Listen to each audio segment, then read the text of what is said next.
it's either I'm just going to record the Zoom or you're going to record your own voice on your phone. Yesterday I did an interview where I had two people on, and from one, the audio on Zoom was actually fine. The other person was not. So I was glad that that person actually recorded on the phone. Erin, can you hear him fine and everything? Can you talk again, Jay, just so I can check? Yeah, of course. I'll talk for a few minutes just to make sure that you can hear us just okay. Is that all right, Phil? Yeah, I think it sounds good. Fine. Yeah. Okay, perfect. Great. So how are you, outside of our interview? Are you good? Yeah, I'm good. Everything's all right. It's been a pleasant past couple of days, minus the weather now taking a drastic turn. But other than that, it's been quite nice and sunny, so sunbathing galore. Yeah, that's true. I mean, we had, it was so hot the past week, which is not my weather, I'm a redhead. Yeah. And so, and I have an old dog and stuff like that, but, so now it's been windy and more rainy, but still kind of humid, so I don't know. Mm-hmm. But anyway, I'm super happy that, this is happening so fast, so thank you so much for being here. You're very welcome. And like I said, I mean, I've sent you a couple of questions. I'm going to probably go through them, but yeah. I will also, when I hear something that you basically say, might go deeper into that specific topic, and then, we will go from there. It's just a framework, just so we know where we're actually going from this. All right. So I'm going to do, like we told you before, this is going to be a mixture between documentary interview kind of. Mm-hmm. And so I will do your introduction and all of that, not right now, but I'm going to narrate it and put it in there. But could you still just tell us a little bit about yourself? Do you, a little introduction? Yeah, of course. So my name's Jay Collins, currently working at Sunderland Royal Hospital as an auxiliary nurse. I'm training to do my first professional boxing fight, and I do a lot of videography and photography on the side. Perfect. Okay. Alrighty. Let's start. So, Jay, you have struggled with mental health early on in your life, which is also why you kind of chose the path that you're on right now. Can you tell us a little bit more about what you struggled with and what your childhood or your early years were like? Mm-hmm. When I think it also happened at the beginning of secondary school. So when you're I think I was 12 years old or something. So I was the normal, average, cringy little kid. But I feel like I tried being too grown up, and I feel like that's probably where it's all derived from a bit. A lot of it came from the first sort of serious relationship I had, as much as I was sort of 12. I think we were together for a year or so, and I've always been very emotional and sentimental, and I look up to my grandparents, and they've always been very close. They got together when they were 16 and very young, and have been together almost 60 odd years since. So I've always sort of looked to them and wanted that. So I feel like because I wanted that at a young age, I probably pushed it a little bit too much. And so then naturally when it sort of came to an end, it wasn't the nicest ends from it. And there was a lot of sort of emotional and mental abuse that I received from that partner. And then even though, you're 13 and 14 at this point, it's still petty. She got with one of them my mates behind my back. Me and her broke up, and then for the next, I think it was 5 or 6 months, I got repetitively beaten up by her new boyfriend, and that's sort of where it all spiraled into. So I got put on, we used to call them absence cards, so I'd have to leave lessons 5 minutes before, and I showed them the teacher, and it says, and it's signed by the head, saying Jay must leave 5 minutes before. And this was to get me from one lesson to another, because every time I would walk out of a lesson, when it usually ends, he'd be there, and I'd just be like beat up or pushed to the ground or yanked and thrown down the stairs. Can I interrupt you very quickly? I think, is there something that making like a weird sound on your part? Do you hear that too, Aaron? Like a little, like a doot, doot. Yeah, sorry, that was... Yeah, that was me Facebook notifications coming through on the computer, so I've closed the app. Because it's still coming in. Is it? Yeah. Hang on a minute, let me... Sorry, I didn't want to interrupt you in your flow. I'm so sorry. No. It stopped now. Yeah. How's that? That sound okay? Yeah, like you sound fine, and then all of a sudden, there was like a doot, Bing, bing. then, yeah, kind of. I mean, it was not clearly the Facebook sound. I didn't recognize that sound, but it was just like something, like a dot or whatever coming in. I'm so sorry. No, that's alright.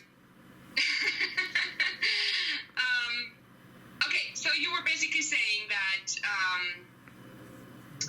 if I understand that correctly, you were basically saying that from your very first relationship, and when that ended, you were basically bullied by the person that your first love was now with. Yeah. And you actually talked to your school about that, and that's why they gave you the permission to go earlier to your next class. Is that correct? I never initially spoke to them, but because it got that serious where like they could see, like I think he got expelled, and then I tried, because I live right next to my school, so I just tried walking home one day, and because he was expelled, he was then free to sort of just go outside the school, and then he confronted us when I tried leaving the school, so the school dragged us in and went, right, this is now quite a serious issue. So that it ended up them had to allow me to leave lessons 5 minutes beforehand, and then they would have to get me, it was the PE teacher, he would have to pick us up after lessons or after school and drive us around the corner to make sure I got home in one of the school's minivans. And it's ridiculous because literally like the school outside my window, so it's like not even a 10, it's like a 3-minute walk down the road, and I had to get in a car and drive all the way around the corner to then get to the back of my house to get in. So, did they do anything else? I mean, obviously, that must have been very serious if they chose to go to those lengths. I think it took a few months. I think I finally got referred to CAMS, where I got counselling. I got referred to a few GPs and doctors because I wasn't eating. So because that's something I ate for quite a considerable amount of weeks, that then my stomach had naturally shrank because of the lack of food I was eating, and I was constantly ill. I wasn't sleeping. So I got put on some tablets for insomnia, which would then slow my heart rate down, which then stops it's just so much blood and oxygen going to my brain, which would then make us tired and help us sleep at night. And with the counselling, I think I had a year or two in one big stretch with them. Before then it would be sort of, I feel like I'm good enough and I leave, and I go back and I leave, and I go back and I leave. The police were informed at one point when I got quite bad, and I think it ended up coming to a restraining order, not a restraining order properly, but I got told I couldn't go into his not town, sort of, well, his area, and he couldn't come into my area. So we sort of agreed. I know he couldn't come within like 100 meters of us, I think, and then just to sort of allow us our own freedom, I had to just stay in like my little town, and he had to just stay in his little town, and we weren't allowed to sort of crossbreed. But he did have to stay away from us. And the police, I remember, did go around to his house quite a few times to keep him enforced in this new rule that me and him had. So, how many years did this actually go on? Was that your entire like school time, or? I think it would have been about somewhere between about 3 to 4 years. I think year 7 was kind of okay, and then like from 8, 9, 10 and 11 it all sort of built up and happened. And so did that eventually stop? Was like all of the measurements that you took, were there enough, or how did the story progress? Like how did your journey with this progress? It's been sort of a constant journey, and in some sense I'm still going through it. So when it all kicked off, I was diagnosed with chronic depression, and at 2 points I did try and commit suicide. I was self-harming quite a lot. And with all the sort of drugs and the counselling and that, I sort of just, that kept us sort of going and alive for a few years, and then I managed to get a decent sort of group of friends to sort of hang around with and help, and then it's all just sort of been working on myself to try and get better. I think sort of it sounds weird, but spite is a really good motivator. So I think I came to the point in like the final year of secondary, and I said, I don't want this to affect us anymore. I don't want these to have like any more control over my life. I just want to be free from all this. So instead of going to a college where everyone was going to go, everyone in the school, I said I don't want to. I want to go to a sixth form where no one else is going, and then I can get a sort of fresh new start. I'm not going to have to be around them too. I'm not going to see anyone I knew from secondary, and I can completely sort of start afresh and start again. So just before I started taking my GCSEs, I left my counselling because I felt like we'd talked about everything we needed to, and we would came up with a plan that would work, which did to a bit. I did have sort of a relapse, and I went back in college, but from the plan that we made when I left there, I think it worked. I said, I'm not gonna self-harm. Why do I need to end my own life from all this? Like, I'm strong enough to do this. Like, I'm gonna prove to them like I'm better than they put me down for. I'm just gonna prove to them and everyone else that, you know, I can just be me, and I don't have to let everything control it. I started my job, I think, when it's around that same time of that mentality at Rainton Arena, where I was just a glass collector, but because it was late shifts and it was night shifts, and it was my first job, I really wanted to do well, and so I'd do all the shifts and I'd stay as long as I needed to, and sort of with the insomnia, I feel like it worked, because I wasn't sleeping anyway on a night, so I might as well turn that into something positive, and I just worked, because now I'm getting paid to not sleep. So I constantly worked in that, and it sort of gave us some fulfillment of it, and it sort of made us feel a little bit more normal, that it wasn't just me not being able to sleep and having some disability and, you know, disorder. And it took your mind off everything, basically, right? Yeah, exactly. And give you a new purpose. Like I didn't have to think about anything from there. I had to think about my job, and then a bunch of really nice people who I worked with, who, you know, I mean, to them, I remember them probably just think of me as the really young glass collector that started, but like to them, they just like were everything to us. And so it's sort of, I mean, I still work there now, but now I'm the events manager, so I've built myself up in the place. So of course the arena holds a lot of emotional value to me, but you know, as I went older and I grew older and going through college, I had a relapse where I had to go back to counselling for a bit, which worked to a certain extent, and I felt like it was good, and I left. I really struggled with A-levels just because of the pressure of sort of getting not in the uni, but just getting the grades I wanted for the job I wanted and the sort of career I wanted to go in.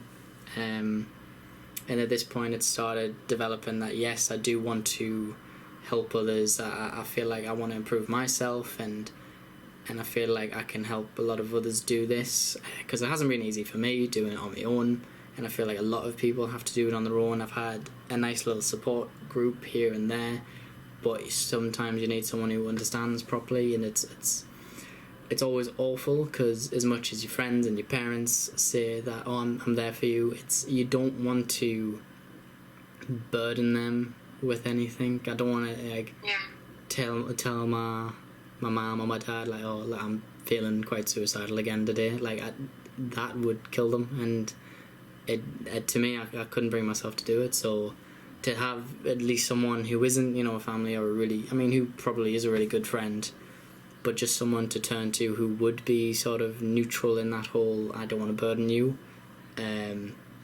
would be great. So I knew I somewhat wanted to go into counselling myself, or into nursing and that. So I needed good grades, so I sort of fell down again. But the third time I went, at this time I was honest with my parents. I was like, look, I think I need to go again. And this was only, I think, last year. And then when I went, I sat down with the same woman who saw us the first time. And when me and her talked, I sort of just sat and I said, look, I don't mean to be rude. I know exactly what's wrong with me. There's no point of us talking about it. I know what's wrong with me, and I know what I need to do. I'm just depressed, and I'm, mentally disturbed, so I need to just focus on that. And that's something we could talk about, and you might be able to help with, but I know roughly what I should be doing and what I need to do. But it's for me to sort of find out and discover myself. So I only had a few weeks there and I left.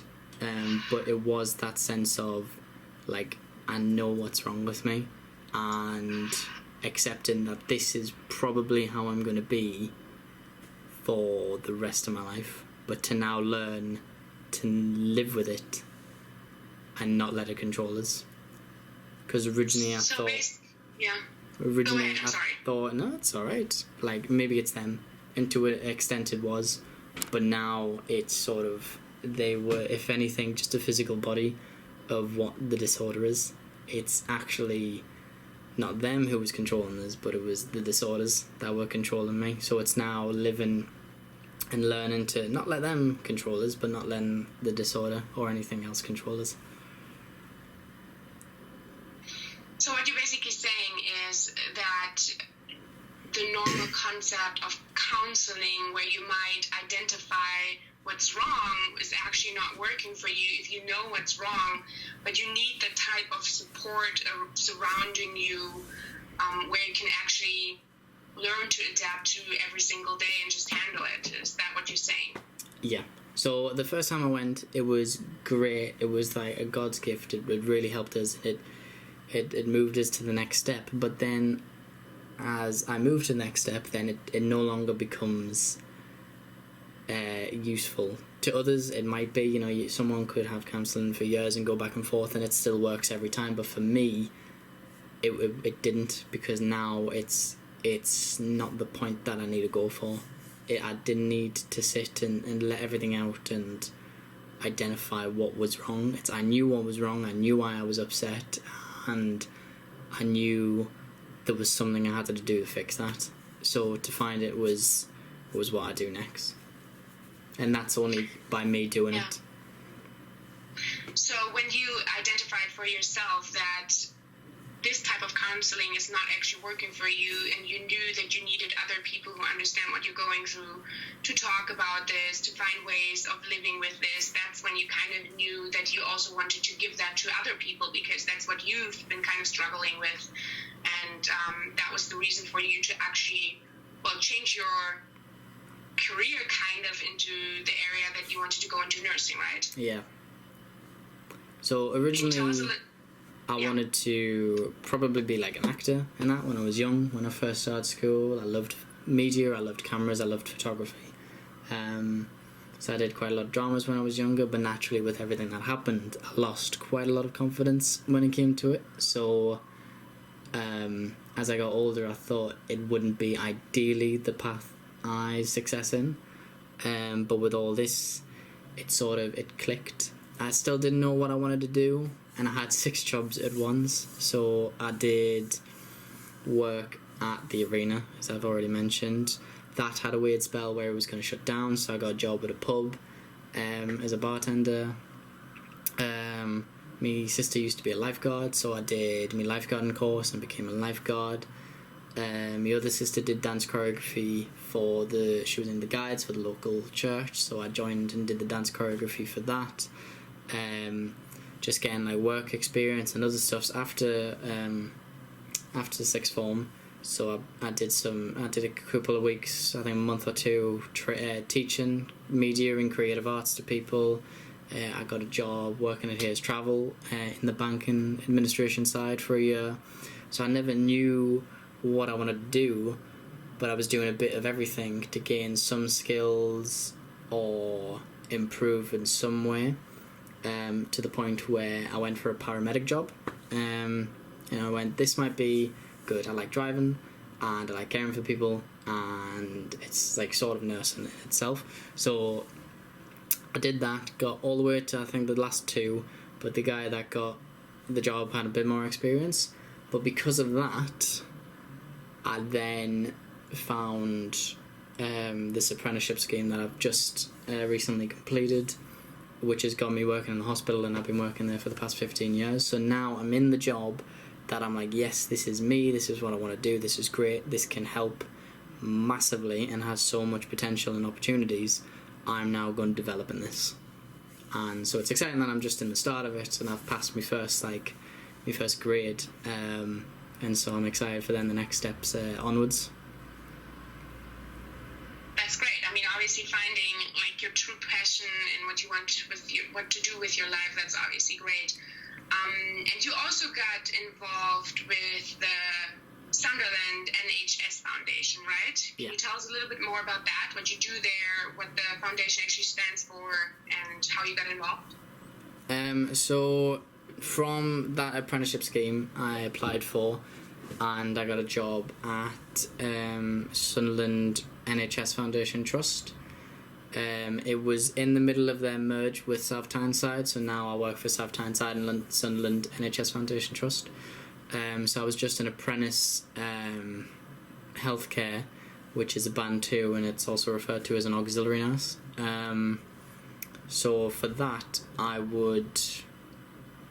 had a month training, I think, just getting all the legislations and all the quick basics ran to us. And then they told us, you're going to be at Sunderland Eye Infirmary, you're going to be working in ophthalmology. And then since then, I've worked for the past 14 months in ophthalmology, so I deal with a lot of eye issues, anything related to the eyes. Mainly cataract surgery, so when patients come in, usually elderly, and they've got cataracts, I'll be in the theatres with the doctor and assist him during the surgery while he does the operation on the patient. Sometimes it's outpatient clinics, so that's just normal checkups, assessments, diagnoses. So again, they'll be seeing a doctor probably at the very end of it, or if not, a nurse practitioner or consultant. And so I'll do all the checks, I'll look after them as they come into the hospital and guide them around, just make sure that they're safe in that. And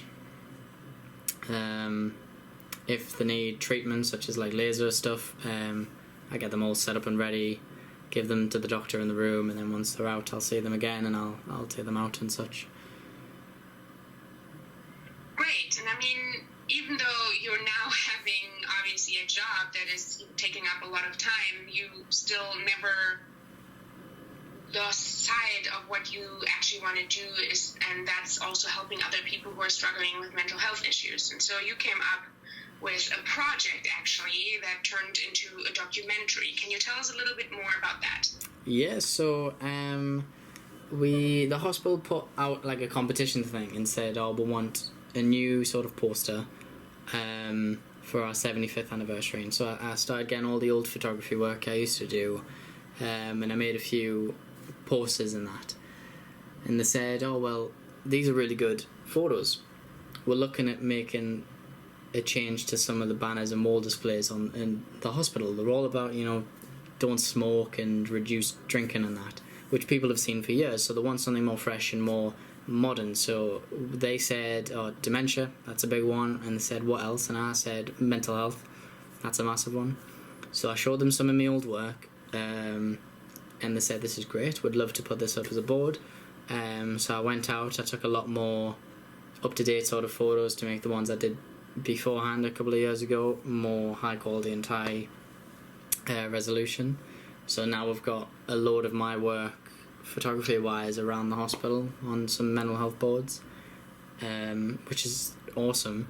But from that, and then with me personally going, I need to improve myself, like I know there's still something not right, I'm not quite happy, I'm in the job I want, I've got loads of people around us, but there's something missing.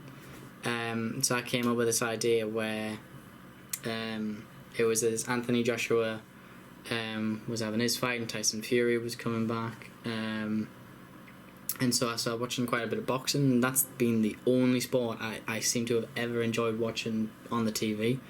Every other sport I don't and like. That is someone from England, oh my god. Oh no, I find no football. I find no enjoyment in watching football or like rugby or anything on TV. I like doing the sports, I absolutely hate watching them, but boxing for some reason I seem to really enjoy. And so I started talking to it with my mates from college, and they were all just like rinsing us and being like, oh Jay, you know, you'd never do something like that, what do you know about boxing, like have you seen yourself? And that just infuriated me. So in anger and spite again, I signed up for my first ever boxing match to then be at the end of the year. And so I contacted the hospital and that about a few of the charities and stuff, and then we were going to come up with this, and then we came up with this big thing, which was meant to be 2020, but COVID's butchered it a bit. But it was going to be a little documentary about my journey from the beginning of the year to the end of the year, and it was improving my physical health, my mental health. It was going to be going out, meeting new people, getting their stories, their experiences, as part of like an interview style. It then was going to be them, people who I meet, showing me something that I've never done before, get me out of my comfort zone. It was going to be me then organising something that they've never done. So there was a girl who's never been skydiving before, always wanted to do it but been too scared, so me and her had organised a skydive together. There's a few people who's doing their own charity events for, you know, their own health or their own reasons. So I was going to either join in with them or film it for them. There was colour runs, mud runs, 5Ks, 10Ks, the Great North Run, dressed as Captain America for Mind Mental Health and St Benedict's Children's Hospice, which is the hospital's charities. And I was going to go around the children's ward dressed as Captain America and try and cheer up some of the kids. So it was going to be this sort of big documentary, which then ends with the boxing match on November 28th. And then that was going to... And then, you know, through all of December, you sort of edit it and put it together and release it. But it was going to be this great thing. And we're still wanting to do it. Of course, it got put on hold for the first 3 months, from March to, of course, now in sort of June, July time. But we've slowly started coming back up. I was down south, Somerset the other week, filming some stuff with some clients. And last weekend I was in Liverpool filming a girl who had body dysmorphia. She was 17 stone. She was really unhealthy, really unfit. She's lost it all now, and she's doing her first 10k run with all of the weight she's lost on her back. And you know, she's trying to become she's in the finalist for Miss Liverpool, and she's trying to become Miss England, and she's going to share her stories of battling, you know, physical and the mental health of it all. So it was great working with her with that. She was a lovely girl to work with, and it was great to capture some stuff as well for the documentary and hear all that and be able to be like, I'm going through this, you're going through that, but we're still doing similar things to better ourselves. and it's all about sort of accepting then who we are, because she said, you know, she went from super fat to super skinny, and she's happy being in the medium where she's not on a diet, she can eat what she wants, but she does enough work where it's alright, you know, some scars, some stretch marks, and she's like, these are completely fine, these need to be sort of out in the media a lot more than imposed stuff. So it was absolutely fascinating listening to her about all that, and it's great having that as part of the project as well, and it's great to then be able to have a platform for myself where she can share that story instead of sort of with her own local Liverpool news companies and that. That's great. I mean, from meeting all of these people and going around and hearing their stories, what do you think is the one thing that you kind of took home with yourself, for yourself? What is the lesson or the feeling, the experience that you basically made by talking to all of these people, helping them overcome maybe mental barriers, and also talking about your own mental health struggles? What do you think? What is the one thing that you took home with you? I think the one thing I took home is we're all, in a sense, no matter how big or small, affected and unwell mentally, in a sense, and there's something wrong probably with all of us, and just to share it and be comfortable with it and accept it is half, if not most, of the battle when trying to overcome it. And then it's just that positive sort of boost of adrenaline that, you know, I've went, and the pair of us, you know, I'm upset about my stuff, she's affected by her stuff, and we've yet had this really great, really amazing day where, yes, we've spoke about it and it's probably been a little bit emotional and very heart to heart, but we're on just such a high and glad in a sense that it's a part of us, and we, with the whole positive attitude and trying to shut down as many sort of negative barriers as we can, everything just becomes easy, the weight's off your shoulders, and it's just everyone's together and we all know what each other is on about. We might not sort of understand what it's like to go through what they do or what it's like sort of having their disorder or illness, but you know how you felt and how they must feel. So do you think that our society and maybe even our governments, do you think that they need to do much more to help people struggling with mental health? What do you think? How do you think, how far have we progressed so far, and how much do we still have to do? In terms of progression, I dare not say how much we've made. I feel it's still very niche because it was very young. It was sort of always the kids, always the teenagers, the young adults who, you know, had all these conditions and that, and they'd start popping out of the woodworks. But you look at it and a lot of older people have it, and it almost seems that everyone has it in some sense, you know. You can get to the age of like 80, you could lose your wife or your husband, and you're now depressed because that person who's been with you for 60 years, 70 years of your life is now gone. You could be caring for someone like your mother or your father, and you could be getting depressed and anxious all the time because they're ill and you just want to look after them. So it affects all of us, and we're slowly starting to realise that. And it's not so much of we're putting down the kids, oh, you know, you're a bit upset, get over it. It's now like, you're upset, but this is serious, like, let's talk about it. It's getting younger and younger, but the range of the age that's affecting, it's just getting bigger. So I feel like there's a lot to do to normalise it and to treat it. You know, there is a lot more care going into it in hospital settings, in outreach clinics, and and sort of CAMs and counselling departments at itself of loads of people who were just focused on mental health and helping people just on that alone.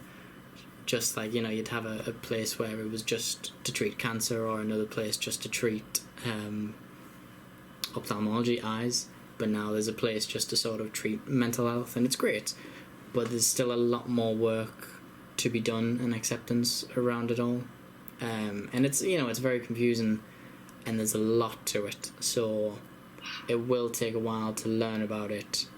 If it was in schools, it's sort of like a subject or a topic to go over the basis. I know we did it in psychology, but not everyone picks psychology. But if it was in some form of science or RE lesson, then, you're exposed to it a lot more, you sort of understand it, and then when, you develop it, it's a lot easier to reach out than it has been in the past, where it was sort of just shunned and pushed to the side. So what do you envision for yourself for the future? What do you want to do? How do the next couple of years look for Jay? Ideally in my career, I'd want to be, in the next 5 years, I'd hope to be a qualified registered nurse, so either a band 5 or a band 6.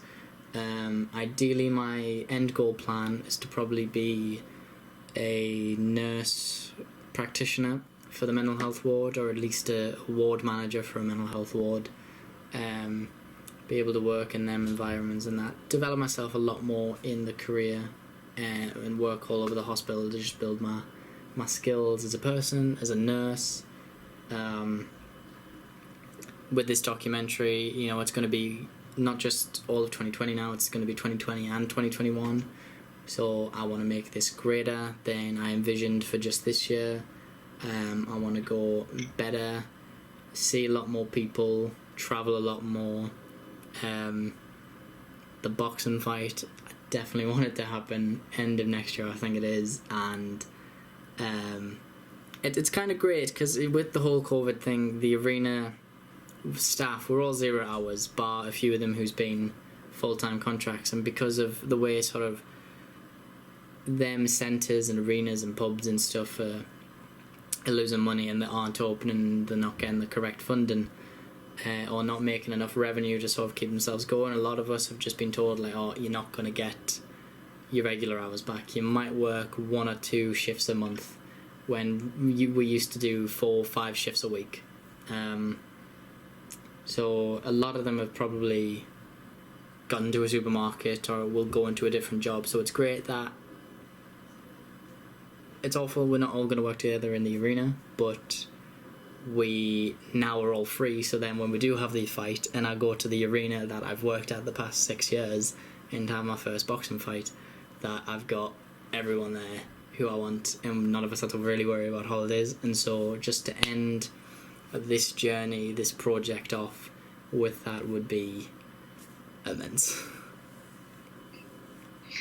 That's great. I mean, that sounds like a good plan.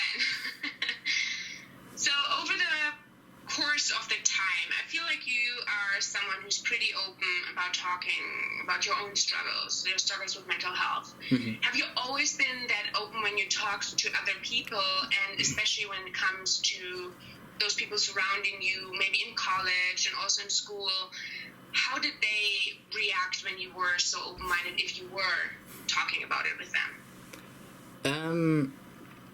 When it first kicked off, I sort of didn't understand it and I didn't want to accept it, so I wasn't open. I was always sort of an open book with ripped out pages. There's still a lot I sort of don't want to go into, or there's just for how easy it is, or how easy I can make life, it's better not to go into as much specifics like names and times and specific dates and that, just because, if the boot fits, if someone ever watches or reads something I post, then if the boot fits, then it's you're a part of it. But I'm not gonna, shut someone down or, point names and blame fingers.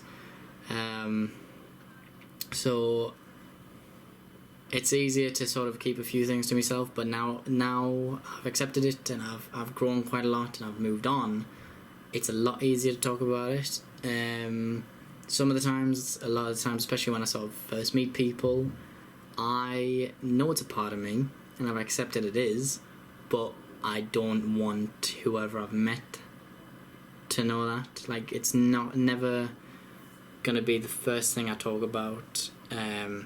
There's still a few scars on my hand. I know there's a few nurses who've mentioned, "Oh, what have you hurt yourself? Where have you got that from?" And I've never said it. I've never wanted to tell them. It's something that I feel doesn't need to be said. If I'm ever having a lovely heart-to-heart with them, which a few of them I have, you know, I might tell them some of the story, but there's also parts of me which don't need to go over. If it's ever a sort of talk like this, then by all means, then yes, I'll talk about almost everything apart from name specifics. But through a day-to-day life aspect, I try and not let it still be a part of us. But I will happily sort of tell my experiences with it, but it's never the forefront of it. Do you feel like people are treating you differently when you do say that you're struggling with some mental things, and especially when you also admit that there might have been times where you were having some suicidal thoughts? Do you feel like people are treating you differently? I feel like they're a lot more wary, and understandably, a lot of people don't know how to deal with it. They sometimes don't want to hear that sort of stuff. They can't stomach it, and it's I've always hated the idea that I'm just doing it for like attention or sympathy. So that's mainly why I don't do it a lot, because, you know, if you tell someone and they go, "Oh, you don't seem like anything like that, Jay, you're so bubbly and energetic and like happy all the time," and it's like, well, that's great, because that's what I want to be and that's what I portray to you. But, you know, there's times I go home after a long day at work and I just break down and I'm in tears. Like, my days off, I'm just miserable and depressed. Like, it's how it comes. It'll come in roller coasters. Some days I'll feel absolutely on top of the world, and some, you know, I feel like I'm back in that mental state. So it's always going to be a constant battle and a roller coaster, but it's what I've accepted as what happens. So you don't really need to know that, and I don't want any sympathy or any additional attention from that. It doesn't need to be given the attention. I mean, loads of other people who aren't as sort of accepting and overcome it as me might need, by all means, that attention if they first start telling it. But for me, who's somewhat trying to move on from it or has accepted it, I don't need that sort of constant surveillance on us. So it's why I sort of don't. A lot of the times, like my lads, when we were in Magaluf and I started having a mental health relapse, was when the last time I ever self-harmed. I think it was only 2 years ago. I've still got a massive scar all the way down my arm.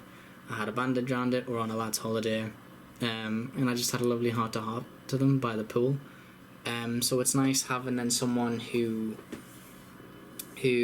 does react in that sort of way, and they're very like hesitant and squeamish about it because they don't really understand it and they can't stomach it, but at the same time they're very supportive in their view at the same time. And you know, some of the times they'll be like, "Oh, well, I've had similar experiences, or I've felt in similar ways," and then it's just sort of good to be open, because it does make us closer. It does show you that, oh, you know what, we're not that too different. You know, you might like this and I might like this, and we're mates, but the pair of us have had that sort of mental experience separately, but it's still together.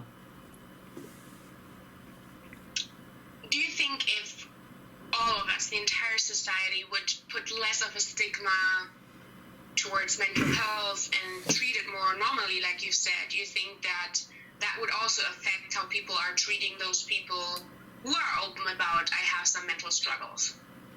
100%. Because if you go into a hospital with a broken leg or a broken shoulder or a cut, people on the front door, let's treat it, let's fix it. This isn't your fault. You've had a fall, you've been knocked into whatever, because they can see it. But with the mental health, if you do all the scans and the brain scans, you can see that it does change, the chemical biology of yourself inside. My stomach has shrunk, so it's not as large as it probably should be. So biologically, physically, it's still there, but you can't see that. Mentally, different parts of the brain will be deactive, will be active. There'll be a different brain shape to a normal one. So you can't. It's physical and it's there. So you can't all just say, "Oh, it's just all in your head. You're just thinking about it," because it's physically altered your body. But of course, you can't then physically see it because no one can see a brain, no one can see a stomach. So everyone sort of dismisses it more. So if everyone sort of treat it like any other illness or accident, like a broken shoulder or a cut on the arm, then it would be a lot more acceptable and it would be treated proper and accordingly. Yeah, for sure. I mean, I'm 100% sure as well. So, what do you think is like one of those biggest stereotypes or wrongful perception that people have about struggling with mental health? It's hard to diagnose it, and it's hard to know which one it is. There's a lot of variations, there's a lot of differences. Someone could just be really sad for one day, and everyone would be like, "Oh, you're depressed," but people get sad. It happens. And then someone could feel really sad and depressed for weeks, and everyone's just like, "Oh yeah, that's nothing." So it's hard to sort of diagnose it. It's hard to know what it is because there's always a load of comorbidities,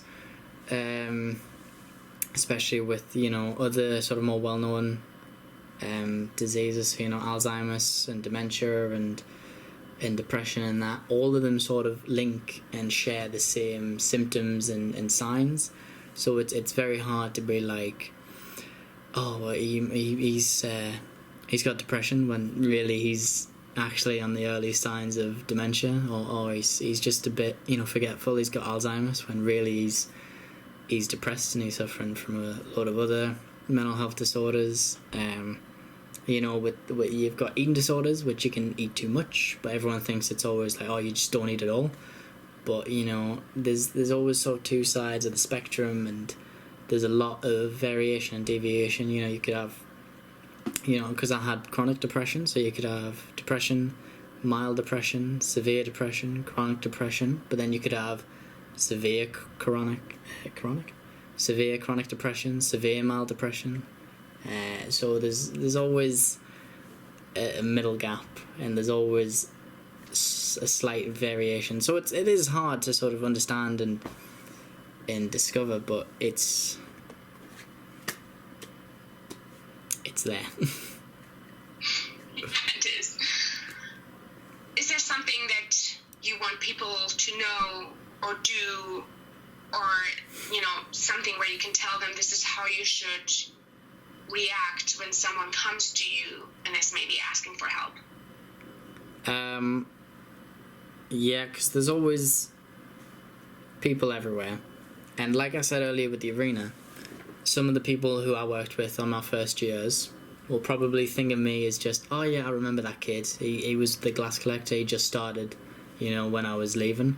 They've been there for years. They've made their own friends. But to me, it was like, you were the first person who was there. You told me all these basics. Like, to me, you hold a lot more place in like my heart and in my life than I do to you, which is fine.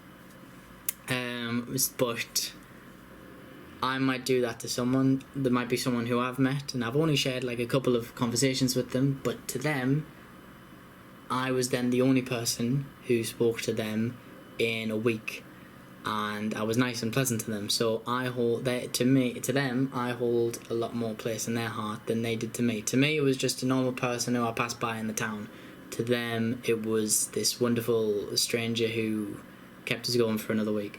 So if that was a friend, and it was to me just a normal classmate, but to that classmate, like I was, top dog, he'd come to me and want help, and to me it'd be weird, like not weird, but it'd be like, oh, he's popped up and asked me for help, but I wouldn't assume that me and him are the closest people to each other. I thought he'd want to go to one of his close mates, but to him, I'm the only person at that moment he thinks can help him. So you've just got to sort of not barter it off as, well, no, go to someone else. Why? You've just got to sort of think in a really nice way, this is very sweet. Like, I'm the only person this person needs at this moment, or I'm the person who they think can help the best. And so you've just got to literally, some of the time it's not do something for me, it's just listen to me. So all you need to do is listen, sort of advise at any point where you can, and just talk. Because a lot of the time, I do this a lot, I talk to myself a lot, and some of the times I will talk to someone about everything I've been talking to myself about, just to sort of get a bit of clarity on what I've been saying back to myself. So if I'm thinking, oh, should I do that or should I do this, and I've been weighing up the pros and cons, if I talk to someone physically who's different and they go, oh, well, yeah, but that's a pro and that's a con, you go, actually, yeah, you've got a point, I'll do it that way, or I'll do it another way. So you just need that sort of second validation, or you need that actual other voice to tell you instead of just you to yourself. So you've just got to just spend a little bit of time, and it doesn't take long, and it's not going to be like you're going to be lumbered with them forever. It's just you're going to have 10 minutes, and that's going to keep them going for however long. I think that is so important and so very true. I think it's making an effort and also being a little bit more conscious about what's happening around you and how you go about your day and how you might affect other people that you meet or talk to. I think that's very wise, obviously, and very, very true. And I also believe that's a beautiful statement to end this wonderful interview. So thank you so much, Jay. You're very welcome. It was really a pleasure to talk to you about something that is obviously very dear to your heart, and also something that you've been struggling with a lot. And I feel like there's so many people out there who are experiencing something similar, and maybe they are not there yet, where they've, come to the conclusion that this is what I have, or this is what I'm struggling with. Yeah. But it might help to hear people like you admit that it was sometimes difficult for you, and where you are at, and how you proceeded and what you did. So thank you very, very much. I truly believe that this is helping a lot of people to just, bring more awareness to it and talk about it, and have someone like you to be so completely open. So thank you. You're welcome. Thank you for having me. It's been an absolute pleasure and a blast. Great. Well, Jay, that was really amazing. Thank you so much. I think this is going to be a great episode. I'm glad. I'm hoping so. And you are much wiser than probably your age actually says. like I said, I've done a lot of growing up when I was young. Yeah, I know that feeling. I had a lot of stuff happening with me as well when I was young, so sometimes those things make you grow up a little bit faster. But it was really a pleasure, so thank you so much. You're very welcome. Again, thank you for letting me listen in. You're very welcome. Yeah. So we're going to proceed, first of all, I'm going to stop this video, but we're going to proceed like this. So I'm going to edit the episode, and we have not launched the podcast yet. Erin has already done our first episode, and that is all done and ready and finished. And we're going to collect a couple of interviews and have some episodes ready once we launch, so we have a little bit of content that is actually going to go out there. Of course. But once I have this edited, and once we have the final version of this episode, then I'm going to send it to you, and you can give me your confirmation. It's okay, you can release it. Yeah, perfect. I'm sure everything will be fine. Yeah, and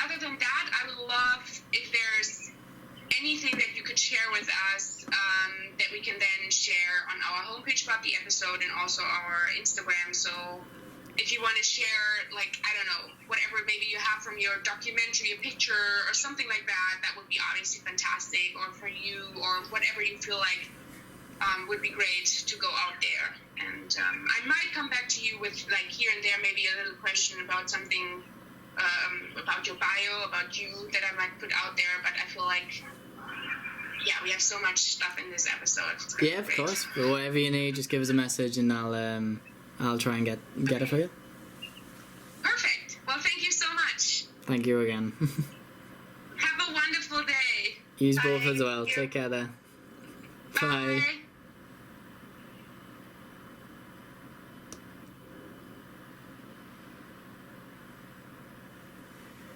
3, 2, 1.